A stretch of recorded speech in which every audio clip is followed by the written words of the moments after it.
ও মাজনী মা গা ধুই আহিলে নেকি চাহ খাবলক কি হ'ল হে তোমাৰ এনেকৈ আমন জামনকৈ বহি আছা যে তুমি একো হোৱা নাই মা এনেই বাহিৰৰ ফালে চাই এনেই বহি আছিলোঁ আপুনি গা ধুই অহালৈকে এনেই ৰৈ আছিলোঁ হেল্ল' বিয়ানী আপুনি সেই কাপোৰযোৰ পিন্ধি আমাৰ ঘৰলৈকে আহকচোন তৎক্ষণাত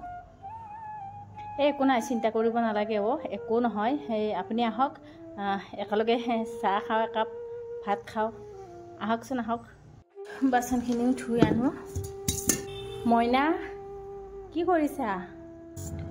মা তুমি ক'ৰ পৰা আহিলা এই বিয়ানী মাতিলে দৌৰা দৌৰিকৈ কিবা বোলে কথা আছে ভাত খাই যাব লাগিব ময়ো সেই দৌৰা দৌৰিকৈ সেই তোমাৰ দাদাকে ক'লোঁ বোলো মোক থৈ যোৱা তাকেহে মোক সেই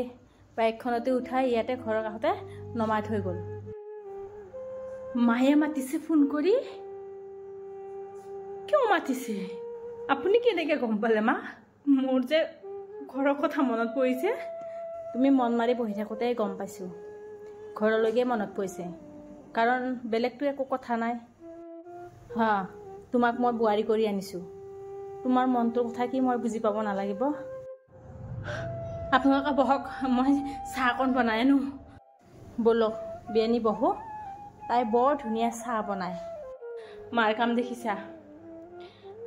তই যেনেকৈ মোৰ কথা গম পাইছিলি মনৰ কথা মই নোকোৱাকৈ